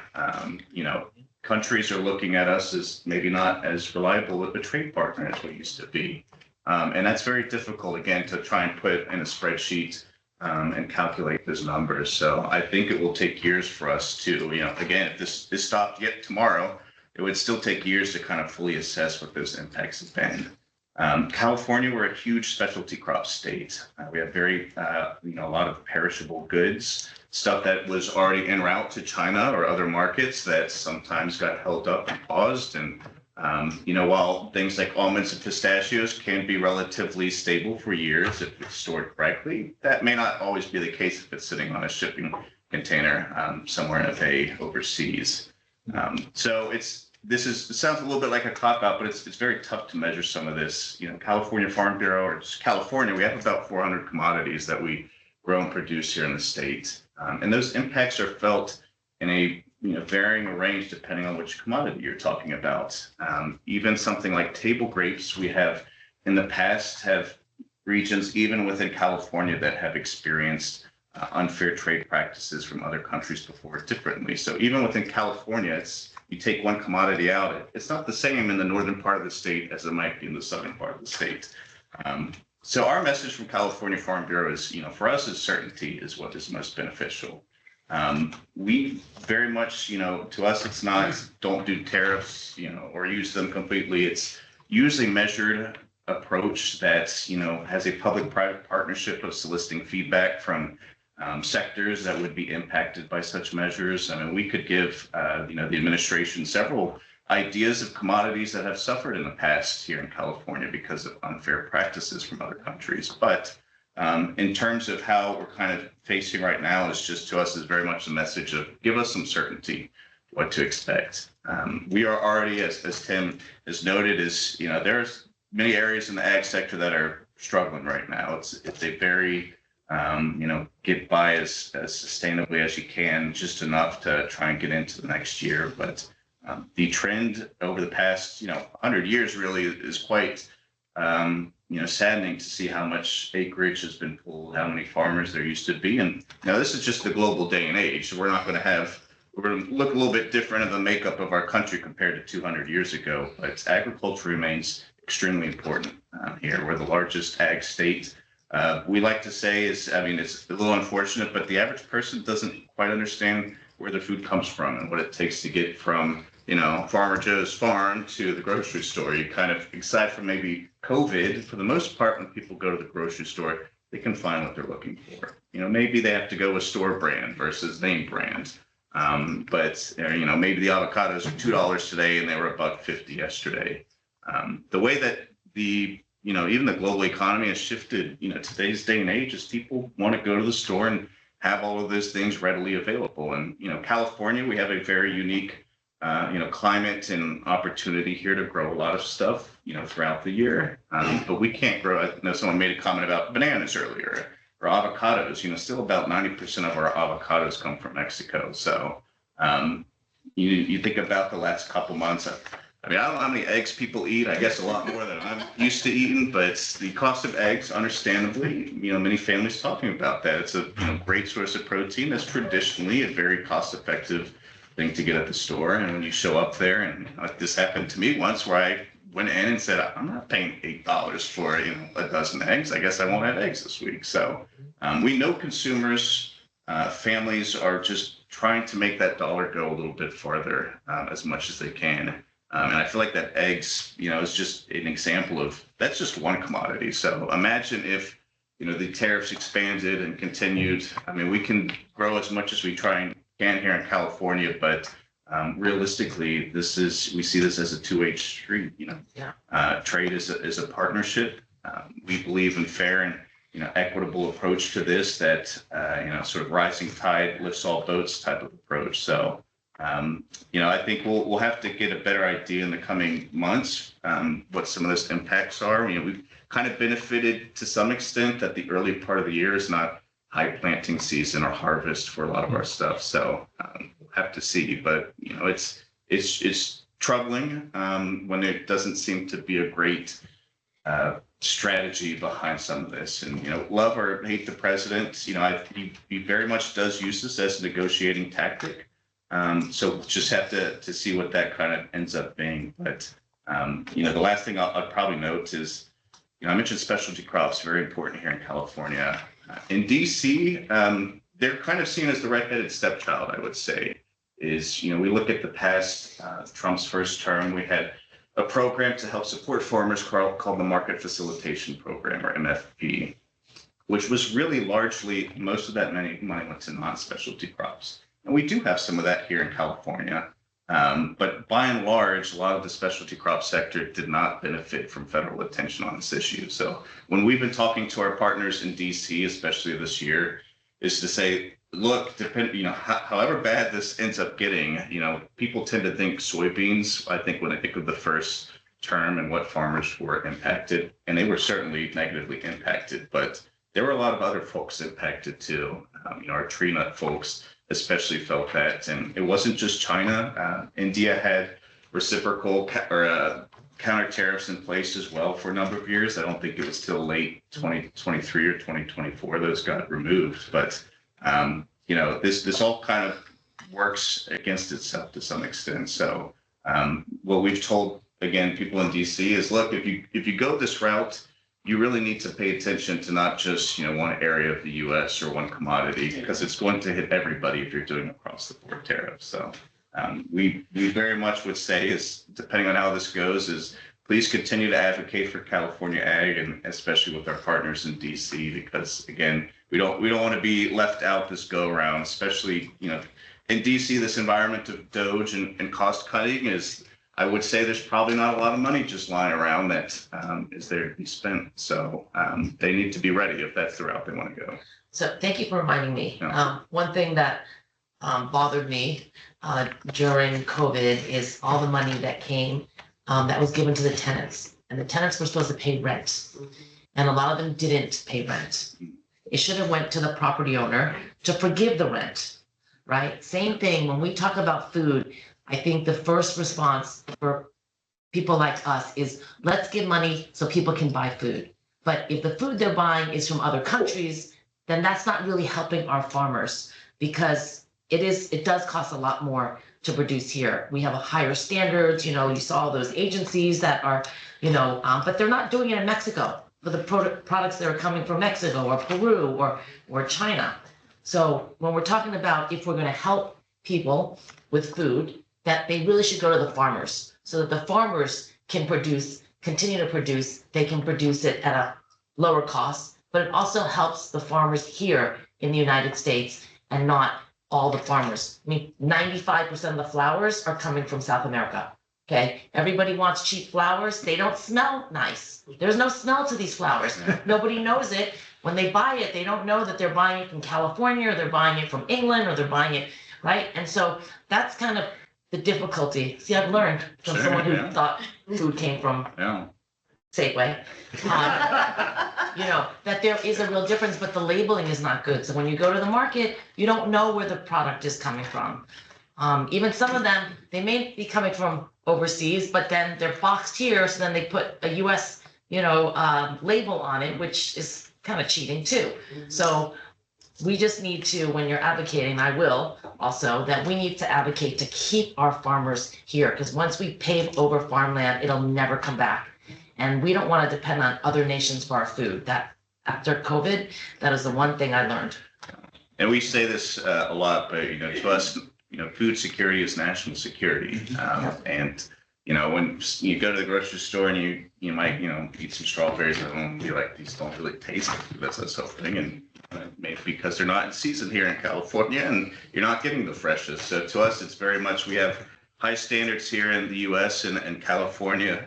But to us, the end product is the safest, the healthiest, the most efficient that we can do. So and tasty. Yes, absolutely. Okay. Thank you. Thank you very much. Thank you.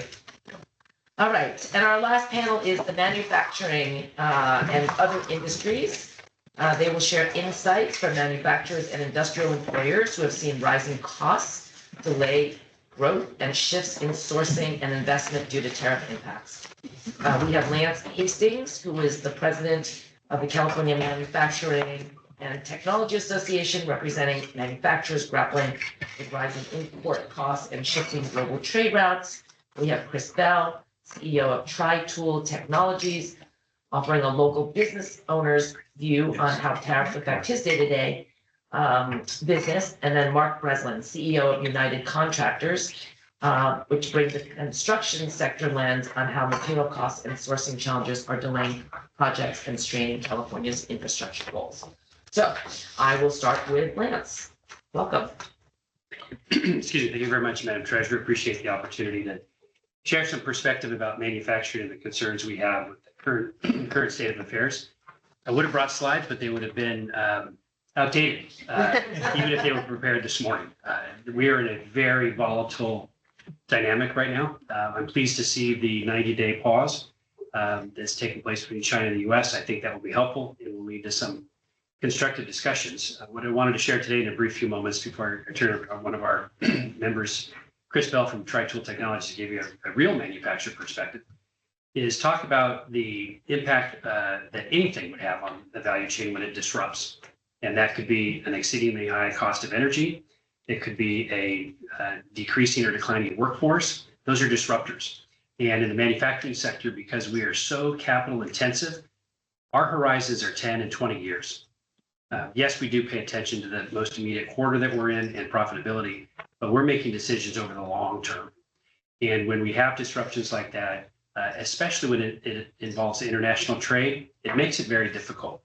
So what we try to resist is the notion that we have a sigh of relief when there's a pause. It may just be a pause, and we could be back in the soup again in 90 days. Thankfully, each of the pauses that the Trump administration has taken since January have resulted in some positive discussions. Whether or not they're positive enough to lead the manufacturing sector to this reshoring of everything remains to be seen. It took 40 years for us to lose a lot of our manufacturing capacity to other nations. It will take at least that to bring it back. The direction is helped right now. It seems like things may be coming back to the United States. But for us to make those capital investments for a 5-year horizon, just not going to work. The economics really aren't there in a 5-year window. Over time, yeah, I could foresee a lot of things coming back to the United States, and COVID really underscored that.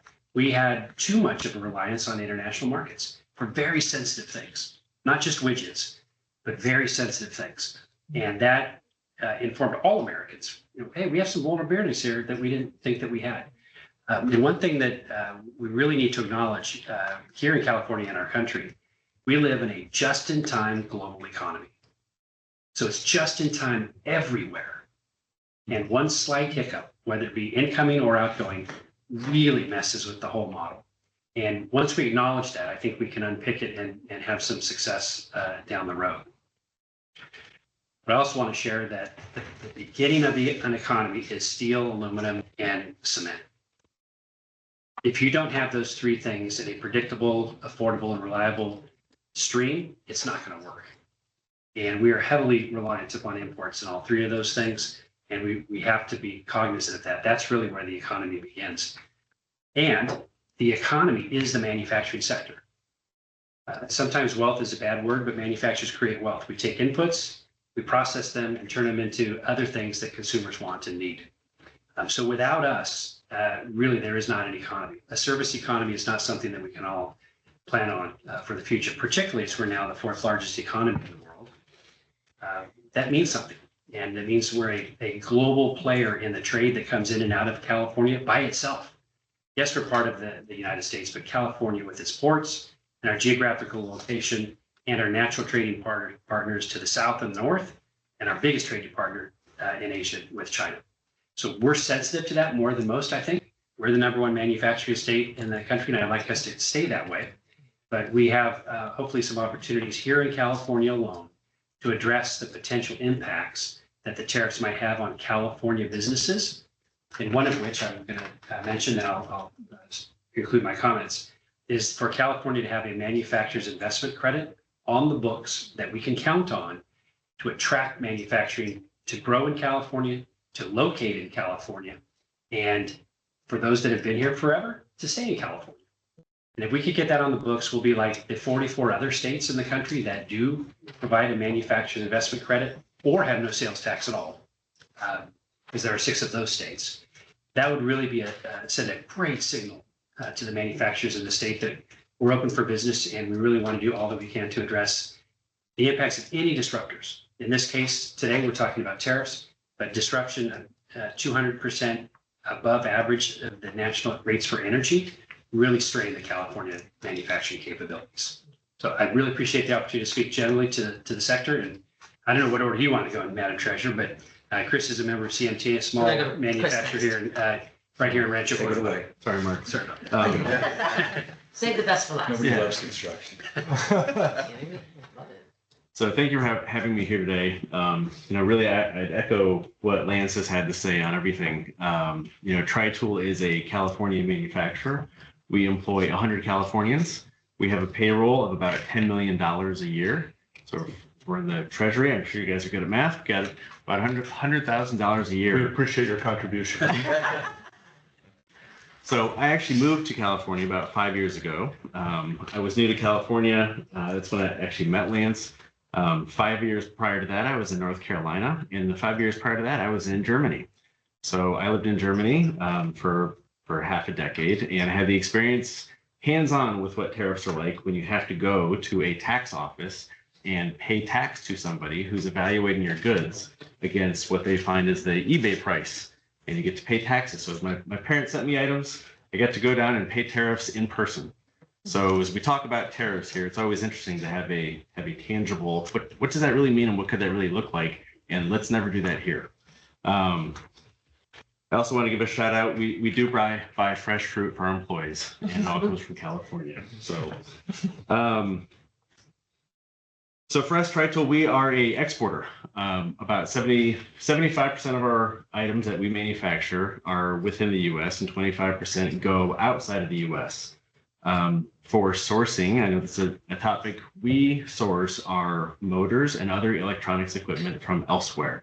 So elsewhere typically is Germany, Japan, or China. We have tried to insource these items since COVID because we saw that there was obviously an issue with the ports. We don't want our motors to get stuck. And I've spent the last 5 years trying to see who can build a motor for me in the state of California, who could do it outside of California. And every single motor manufacturer comes back to the same topics. They bring in their raw materials, typically from China. They do that because of environmental concerns to manufacture some of the components. Really, it's the magnets inside a lot of these motors that you can't get here. We don't do the mining here. We don't have the permits for the mining here. We have a lot of things that get in our way for entrepreneurs and for innovators to go actually get the raw materials and do what they would like to do here. Let's see, our product is pipe beveling and pipe severing. It's the most interesting stuff you've never ever thought of. So if I can give you an example, everybody here knows what a rocket looks like. And if you think about the inside of a rocket, you really have a collection of pipes and tubes, right? A high volume of them. If you think of, so inside of those rockets, someone has to cut that material and make sure that it can be joined together in a safe manner. So our company was originally founded right around the corner at the Rancho Seco nuclear power plant. We were involved in the commissioning of that to make sure that the nuclear steam that would flow through there was very safe. Also involved in the decommissioning. So as we took those pipes, took those apart, it would be safe and not provide an environmental concern for the people.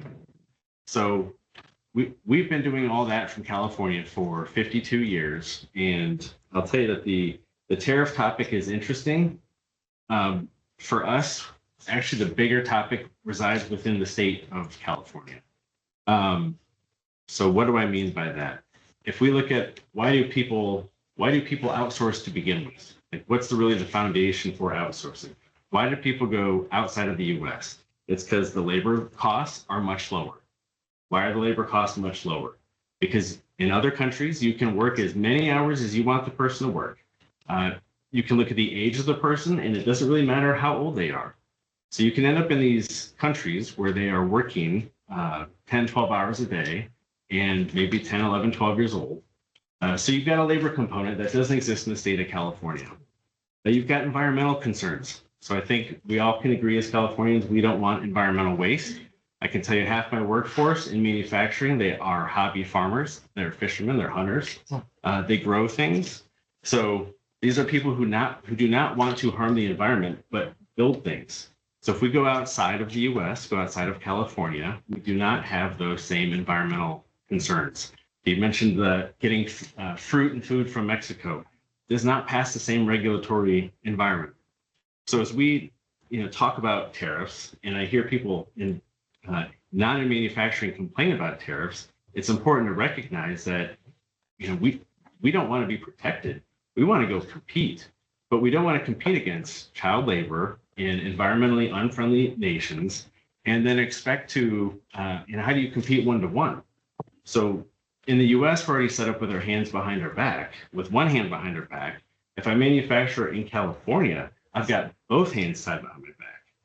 So we have enough constraints already as a state that make it a huge challenge to compete. Lance had mentioned a tax credit or something that would allow us to maybe look at our capital investment differently. So we are one of 12 states that tax capital equipment. So as I'm trying to bring in equipment and hire people to operate, we tax that equipment.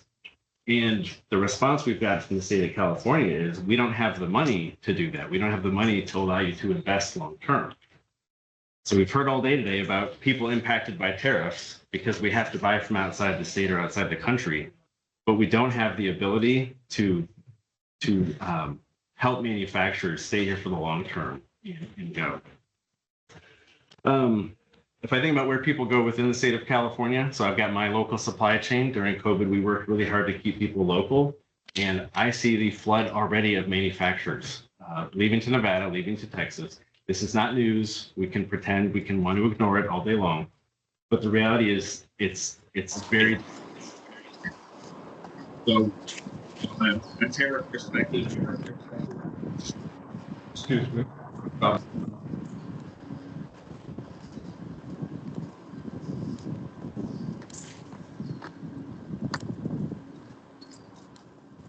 Sean Canty.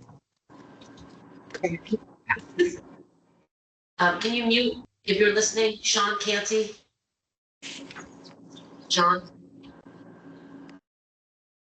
Thank you. Thank you, Sean. So, I mean, I think that we talk about the federal issues and the federal items that are hitting the state. It's really important for us to take a look at the mirror and see where do we have our problems and what can we do here so we can, I think it was mentioned, I like the word, I wrote it down, soften the blow. How do we soften the blow to the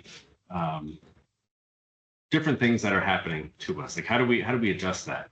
And I think that's really taking a look at what do we do as a state and how do we build ourselves up to be resilient. We talked about resilience earlier. I heard that word used. How do we build a resilient manufacturing sector that can provide those jobs for the service economy? I think every one manufacturing job provides 2.3, 2.4 service jobs. So you need that economy. The state needs the economy for the service jobs. We need the construction industry for these jobs. It's all very much related.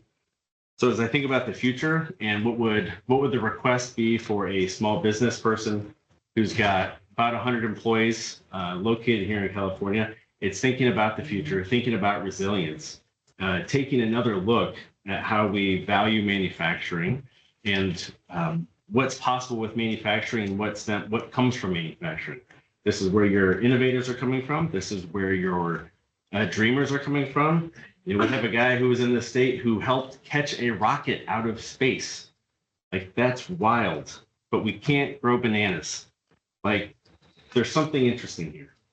So, you know, I think ultimately the state of California needs to plot its own path for success and plot for resiliency. You know, I think I've got 3 children, and as many here with children know, you, or fathers at least, you have a daddy tax. Daddy comes in and takes the ice cream. We don't need to have a daddy tax with the federal government. And so we can avoid that, and we can do enough things in states to make sure that we are financially, I'm sure the right word is, we're financially solvent, and that we've got an economy built for entrepreneurs and innovators. So thank you. So we have a sales tax exemption program, but it's really for manufacturers who are cleaning and greening, and they're able to apply to waive their sales and use tax, on their equipment. But maybe we should look to expand because Yeah, if you could be more broadly applied, that would be great, but we respect that and there are other programs that we can take advantage of. yeah, exactly. Okay, and Mark. I'm a real estate tax accountant and oversee SIDLAC and TCAC. So working with developers, building, affordable housing as quickly as possible. We are hearing a lot about impacts to our supply chain. Many of our developers are letting us know that their vendors are no longer in business, perhaps because of the makeup of their personnel. So would love to hear your thoughts. Kindred spirit. Appreciate that. So today we've heard a lot about infrastructure. Probably 6 of the speakers have mentioned in one form or another. United Contractors, we are the builders of the infrastructure. So our organization is the largest heavy civil contractors association in the United States. We are also in California, all union affiliated companies. So we have 700 companies doing 50 billion maybe with 50, 60,000 employees, ballpark, general, road, bridge, highway, airport, power, utility, pipeline, pretty much anything that makes the wheels go around, rail. And so we're also working for all those developers, right? All subdivisions, all the work that's being done prior to the housing. And so we're more of a ripple effect than a lot of people that were talking today. No, we're not doing water guns and flip flops and fast fashion resale. We're the big risk, right? Huge contracts, fixed prices, long-term, major risk. And so for us, it's a little bit different. Tariffs for us, probably the first thing is going to be economic instability, makes the money people freeze up. And so now what you have is a lot of people who are on the sidelines on the private side. So if you're thinking about housing, you think about developing, you're thinking about commercial, you're thinking about industrial, you're thinking about, am I going to break ground? None of that is going to happen. And so a lot of our contractors, everything's on hold. They're getting phone calls. Hey, you know what? We're just going to wait. That's that indeterminate risk factor that's super hard to determine, but it is as much as economic and an emotional. We're going through a cycle of exuberance and despair. So today's the exuberant day. Yesterday was despair, right? So I wrote this during despair. But we're going to try to rally around this. But that instability, that ripple effect of the stability for us is really problematic because we don't have a client to pass the additional cost to. You're the client. So our members do pretty much all Caltrans work. We do all the cities and counties. We do all the rail. We do BART. So we're engaging in a business relationship with a client who doesn't have a lot of empathy or sympathy for, hey, you know what, steel, aluminum, whatever it is, it's a commodity. He was mentioning those building blocks, cement. There isn't any recourse, and we could be looking at not just 90 days, but 2 years, 3 years, 5-year contract to build some infrastructure overall. So that's the first thing we're seeing is the capital is starting to get squeezed. Second is just material costs. So now you have unpredictability of material costs. We've gone through this, and we have to go through it. It's part of our job. Construction is a degree. I'm 4th generation. It's like a professional gambler. You have no idea what environment you're going to deal with on the long haul. My dad, my grandfather, my great grandfather, our members are looking at, okay, I got to build an airport. I've got to build this huge bridge. I have to retrofit something. It's going to take this amount of time. What is the fixed cost material price going to be for the long haul? So, of course, the big ones coming in are going to be steel and aluminum, and then beyond that, everything that goes into it. So for us, I don't know what the mechanism is, but if I'm bidding a job tomorrow and it's going to be a 3-year job, I need to put a line item in there for my steel, for my bridge, whatever, for rail. What am I going to do? I'm going to probably estimate significant over, pass that on to the state at this point, and you're going to pay for that for the next 3 to 5 years because I don't know what else to do. If there are mechanisms by the public owners and private owners to adjust and to compensate for those changes, that reduces the risk on both parts. But until that's established, that's what we're facing in the general range of things. The other thing is more instability, higher cost to the owner means less construction dollars, both on housing development, everything. I mean, it's going to shrink. Whatever we're spending on that, assessing the risk is going to actually get away from specifically construction. Two, equipment costs. So one of my contractors, he does grinding on the roadways. So I just would invite everybody on your drive home today. This is one of those invisible things. You drive down the road, just count how many pieces of yellow equipment that you see today on your way home. And you're just you're just driving by. It's at the port, it's on the highway, and you'll just be astounded to see those are our members in action, and they just sort of fade as you drive by. Well, this contractor is trying to buy 6 $1.2 million grinders, which are the preparation for roads and highways. Each one is $1.2 million, and they come from Germany. And so those are on hold, and he doesn't know whether he should get them or what's going to happen. So now that's replicated 500 times with the rest of my members. So now you have $1 billion, $2 billion.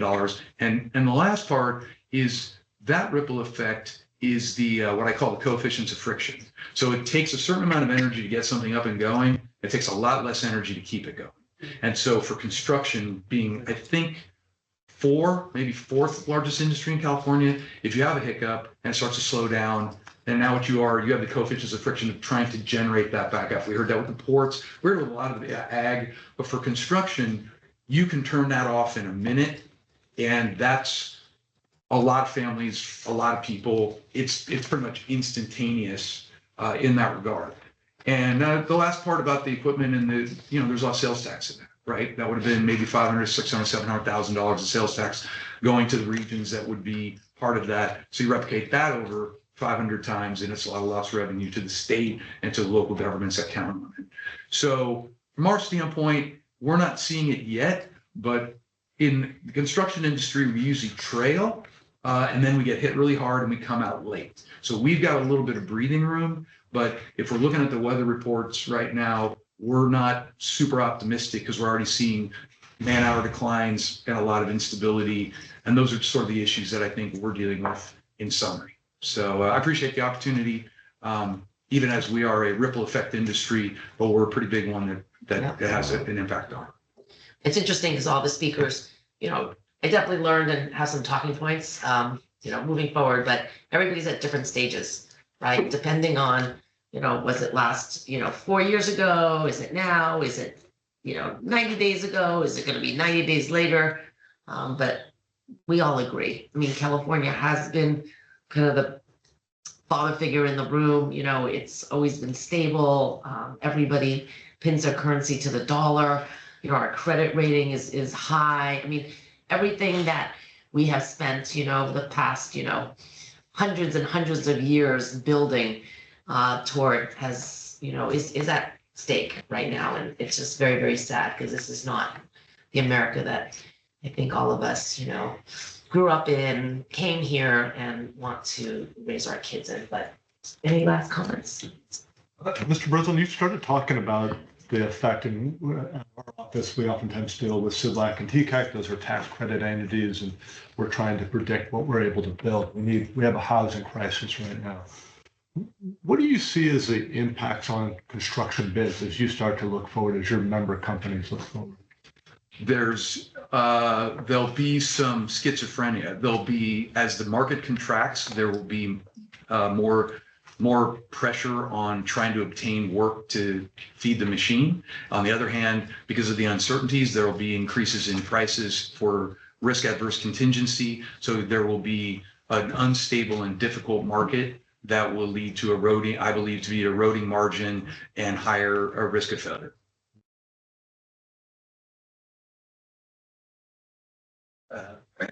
Thank you, Treasurer. As you mentioned, when these things have kind of happened before under the first Trump administration, you see other countries starting to pick up some of the space, like Brazil, in terms of like fruits and things like that. Is that, wondering about the downstream impact on like constriction of jobs and things like that. Do we ever kind of see those markets or those things kind of picking back up, for us, or are those things just kind of like lost to us? I mean, I can say that as a producer. So we've got, actually I have a salesperson down in Brazil. And, as mentioned earlier, by Lance, about just-in-time manufacturing, part of our strength has been having steel and aluminum supplies right in our facility. And so we can make immediately. We're not waiting. We try to bring that in immediately. So if there's, it really takes, it depends how you look at the problem. So if there's stability and people see that they can make money here, they'll do whatever they need to do. They'll do whatever they need to do that if it's profitable. So I think as those walls come down, I mean, Brazil especially, I've looked at how can I manufacture there? What do I need to do to send my engineering there so they can manufacture so I don't have to deal with their tariffs? And if I'm doing that, it means someone else is doing that to the US, right? Which is why I think we have so many engineered in California, but definitely not manufactured in California. And we've got to ask ourselves, is that the right way forward? This is also a question for Mr. Bell. So first of all, thank you for being here. Thank you for having your company in California. I'm curious, I heard you talk about resilience. And obviously that's what we're looking here today, but more specifically to your company and the employees, it might be a hard pressed time to talk even about growth, but what are your plans for your company, right? It makes me think about you and the company and the employees as far as what your future plans are. So the easiest thing for me to do is to grow through partnerships with people that are not in California, to be frank and honest. So I've got offices in Florida. I have a facility in Tennessee. I'm opening up a place in Boston. And so there's enough economic disincentive to hire people in the state of California in a manufacturing or trades role. There's a risk, right? So the question is, where do I've got a certain amount of dollars. I've got a certain amount of risk that I'm willing to manage. If I hire a salesperson, right, and they're on the phone at the wrong time and they miss their meal break, I get to pay a meal penalty. So I've got a lot of different labor rules that are in place that make it hard in manufacturing to really, be sustainable. I don't have that issue elsewhere. If I want to negotiate sales contracts, sales incentives, the rules are a lot more between me and the employee, as opposed to how the state dictates I must have an obligation with that person. And then I think it goes without saying all of the PAGA claims. So it used to be a thing for the big billion-dollar companies that they had to deal with PAGA. I've got associates that with manufacturing facilities nearby that have, I'll say 50 people that have had to deal with PAGA claims. So if you run a business with 50 people and you're getting sued by an ex-employee, and then you get the privilege of paying for their lawyer because of whatever shenanigans that they had, I mean, I need help to understand what the incentive is to grow here. So I wish it was a little bit more. That happened to me too, by the way. So it happens in government now. Which is a little bit nuts, right? So, I mean, I think that's one of those things we've got to look at. On one hand, yes, we got tariffs, but I think the overall business climate of California, and I don't know who wins besides a small select group of lawyers and a small select group of people who, maybe from what I've seen, I have a hard time believing everybody who files a PAGA claim is having justice not being served to them. I see it as a massive payday with zero downside. So I think until we get a couple of these things fixed, I'm not going to be alone. The people who do want to come here, though, so let me offer some sunshine. We have had two companies, one from Germany, one from Canada, reach out to ask us if they can manufacture with us to avoid having to import. And so what we've looked at is there 5 to 10% that they can make. But we're talking small percentages here. And I already mentioned this kind of the size of my company. So you can see we're talking, is it worth $100,000 to do this? Is it worth 150? Those are rounding errors for the state's budget. Thank you.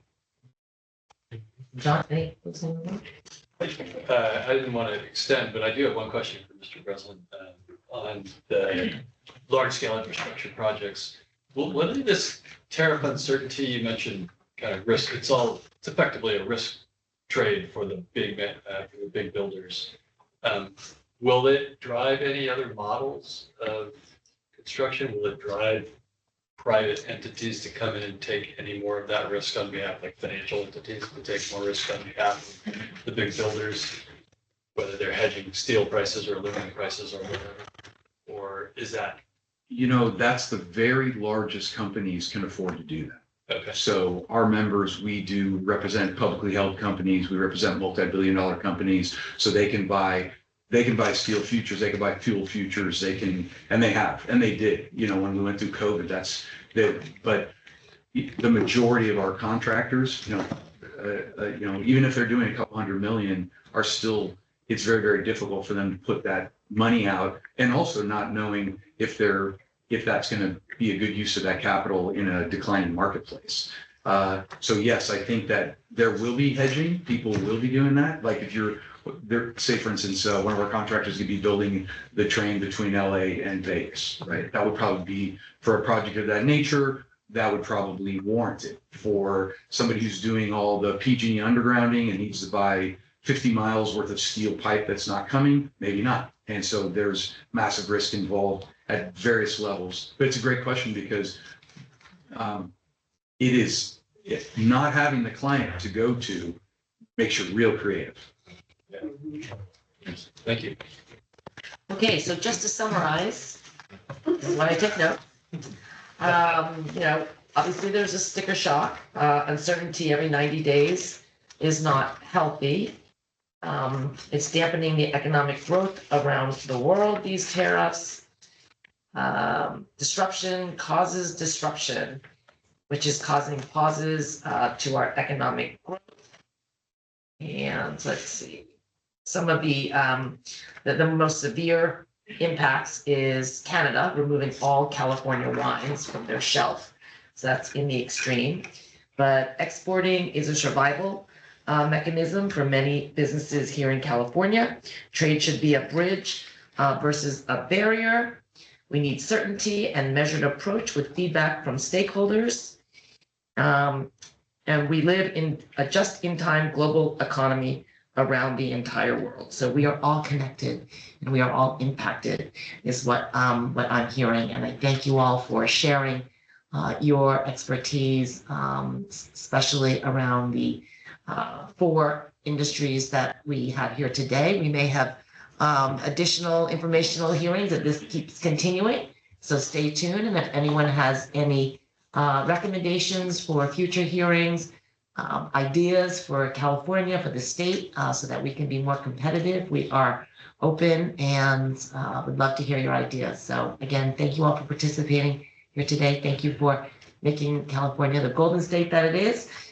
I want to stay positive as well. And so let's just, figure this out together, communicate, collaborate, lean in a little bit more, help each other, see what we can do to fill in the gaps, while we're going through these difficult times. So again, thank you to all the speakers. Thank you to all my team members for coordinating this. I thought it was very informational and look forward to continuing to work through the issues and the barriers and the challenges here in California. So thank you all. Thank you.